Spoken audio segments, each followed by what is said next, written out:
وہ یہ ہے کہ اپنے دل کی صفائی دوسرے انداز سے بھی کریں۔ وہ کیا ہے؟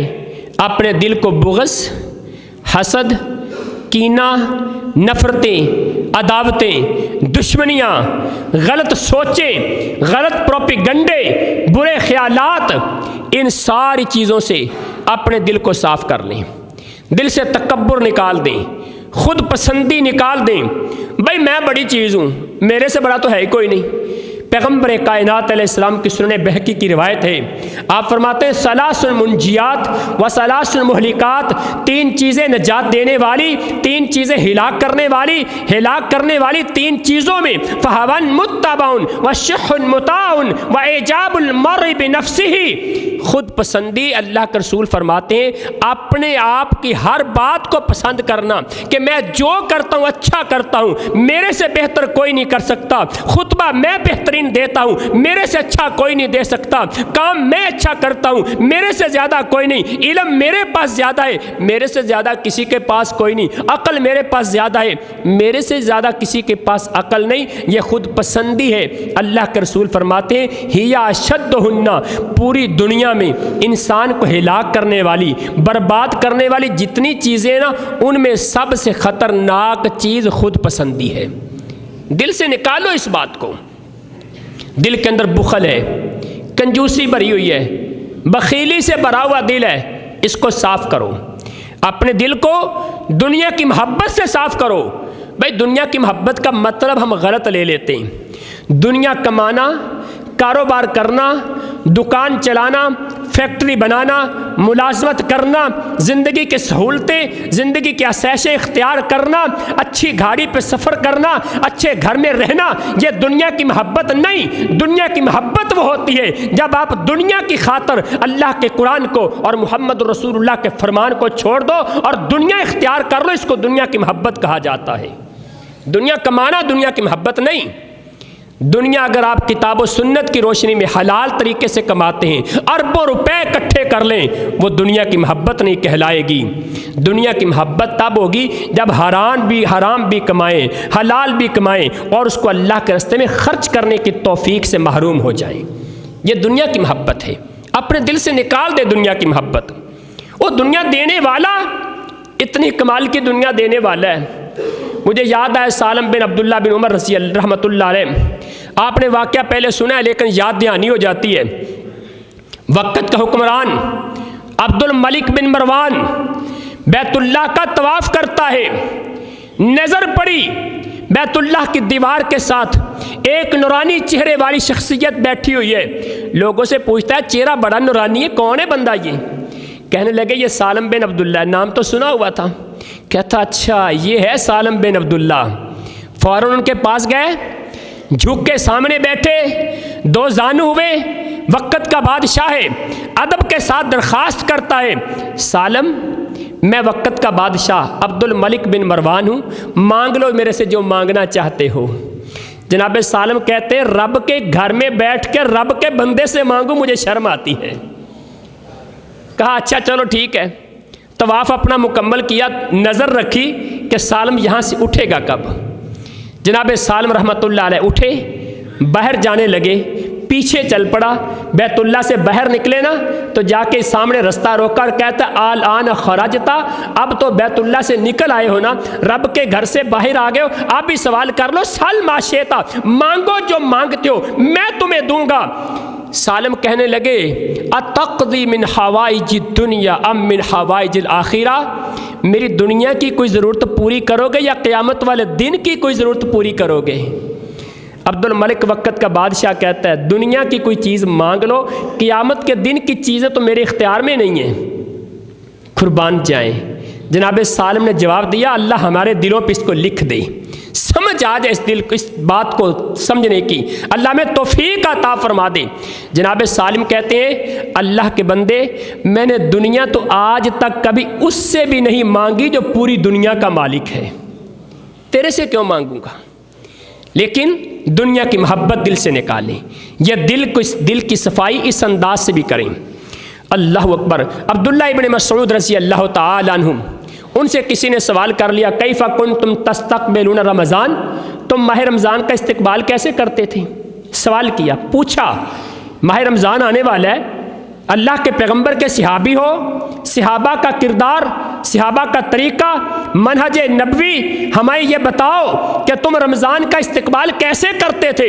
جناب عبداللہ ابن مسعود فرماتے ہیں ہم ماہ رمضان کا استقبال کرتے تھے، کسی ایک صحابی کے دل میں دوسرے صحابی کے بارے میں کبھی حسد اور کینہ نہیں ہوتا تھا۔ اگر تھوڑی بہت کوئی نفرت پیدا ہو بھی گئی نا تو ماہ رمضان کے آنے سے پہلے اس کو نکال کے ختم کر دیتے تھے۔ کیوں؟ ماہ رمضان آنے والا ہے۔ بھئی ہمارے بھی دل بھرے پڑے ہیں، بغض ہے، حسد ہے، کینہ ہے، عداوت ہے، دشمنی ہے، تکبر ہے، خود پسندی ہے، دنیا کی محبت ہے، بخیلی، کنجوسی ہے، ہمارے دلوں میں پتہ نہیں کون کون سا کچرا بھرا پڑا ہے۔ اس سارے کو صاف کریں اور دل صاف ہو جائے، رب کا مہمان مہینہ آنے والا ہے، ہم اس کی اچھے سے خدمت کر سکیں۔ اللہ تعالیٰ قرآن پاک میں فرماتے ہیں اِلَّا مَنْ أَتَى اللَّهَ بِقَلْبٍ سَلِيمٍ، کامیاب وہ انسان ہے جو اپنا دل صاف ستھرا شفاف دل لے کے اللہ کے پاس آئے گا، وہ کامیاب انسان ہے۔ قَدْ أَفْلَحَ مَنْ زَكَّاهَا وَقَدْ خَابَ مَنْ دَسَّاهَا، وہ بندہ کامیاب ہے جس نے اپنے دل کو صاف کر لیا، تزکیہ کر لیا، اور وہ ناکام ہو گیا جس نے اپنے دل کو میلا کچیلا کر لیا۔ جناب انس رضی اللہ تعالیٰ عنہ بیان کرتے ہیں رسول اللہ صلی اللہ علیہ وسلم نے فرمایا لا یستقیم ایمان عبد حتی یستقیم قلب ولا یستقیم قلب حتی یستقیم لسان، اور آپ فرماتے ہیں ولا يدخل الجنۃ رجل لا یامن جارہ بوائقہ، اللہ کے پیغمبر نے بیان کیا، مسند احمد کی روایت ہے، اس بندے کا ایمان کبھی سیدھا نہیں ہوتا جس کا دل سیدھا نہ ہو۔ یاد رکھیں بھئی ماہ رمضان یہ روزہ ہمیں ایمان ہی سکھاتا ہے نا، ایمان سے ہی روزہ رکھا جاتا ہے۔ فرمایا اس بندے کا ایمان کبھی سیدھا نہیں ہوتا جس کا دل کبھی سیدھا نہ ہو، اور جس بندے کی زبان سیدھی نہ ہو اس کا دل سیدھا نہیں ہوتا۔ گویا کہ دل کو سیدھا کرنے کے لیے ایمان، اپنی زبان کو سیدھا کرنا ضروری ہے، اور ایمان سیدھا کرنے کے لیے دل کو سیدھا کرنا ضروری ہے۔ اپنی زبان کو برے الفاظ سے، جھوٹ، غیبت، کینے سے بچائیں اور دل ایمان سے بھر جائے گا۔ جب دل کے اندر ایمان آئے گا پھر انسان کو اللہ تعالیٰ نیکیوں کی خوشبو بھی عطا فرمائے گا، ایمان کی حلاوت ملے گی۔ اللہ اکبر۔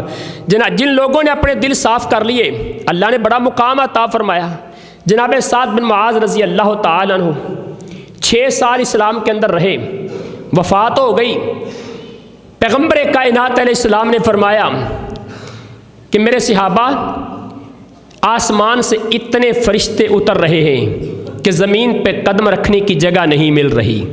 جناب سعد کے جنازے میں اللہ کے محبوب پیغمبر اپنی ایڑیاں اٹھا کے اپنے قدموں کے اگلے حصے پہ، قدموں کے پنجے پہ اللہ کے رسول چل رہے تھے۔ صحابہ نے سوال کیا اللہ کے پیغمبر آپ کے یوں چلنے کی وجہ کیا ہے؟ فرمایا میرے صحابہ سعد کے جنازے میں آسمان سے اتنے فرشتے آئے تھے، اتنے فرشتے آئے تھے کہ مجھے صحیح طرح سے قدم رکھنے کی جگہ نہیں مل رہی تھی۔ لیکن جناب سعد کون تھے؟ پیغمبر کائنات علیہ السلام نے فرمایا اس دروازے سے جو داخل ہوگا نا وہ جنتی انسان ہے۔ آنے والا کون تھا؟ جناب سعد بن معاذ رضی اللہ تعالیٰ عنہ۔ جوتا بغل میں ہے، داڑھی سے پانی کے قطرے گر رہے ہیں۔ اگلا دن پھر ہوا، رسول اللہ نے پھر کہہ دیا اس دروازے سے جو آئے گا نا وہ جنتی ہوگا۔ پھر وہی جناب سعد بن معاذ آئے۔ تیسرا دن پھر وہی۔ میں اختصار کے ساتھ بیان کرتا ہوں، عبداللہ ابن عمر بن عاص رضی اللہ تعالیٰ عنہ تحقیق میں پڑے، پتہ کیا سعد کون سی نیکی کرتے ہو؟ اللہ کے پیغمبر نے تمہیں 3 دن مسلسل جنت کی بشارت دی ہے، کون سا عمل کرتے ہو؟ جناب سعد کہنے لگے میری زندگی کا ایک عمل جس سے مجھے امید ہے کہ اللہ نے مجھے یہ مقام دیا ہے وہ یہ ہے کہ آج تک میرے دل میں کسی مسلمان کے بارے میں حسد پیدا نہیں ہوا، کسی مسلمان کے بارے میں بغض اور کینہ کبھی پیدا نہیں ہوا۔ اپنے دل کو صاف کر لیں، ماہ رمضان آنے سے پہلے پہلے دشمنیاں ہیں، عداوتیں ہیں، نفرتیں ہیں، اختلافات ہیں، مٹا دیں ان کو، تاکہ ماہ رمضان بڑا پرسکون گزرے۔ اور اس کے بعد جو 5واں کام کرنے والا ہے نا، وہ یہ ہے کہ گناہوں سے توبہ کر لیں۔ کون سے گناہ؟ جو دل کو میلا کر دیتے ہیں، جھوٹ ہے، غیبت ہے، فحش گوئی ہے، اپنی زبان سے گندی باتیں کرنا،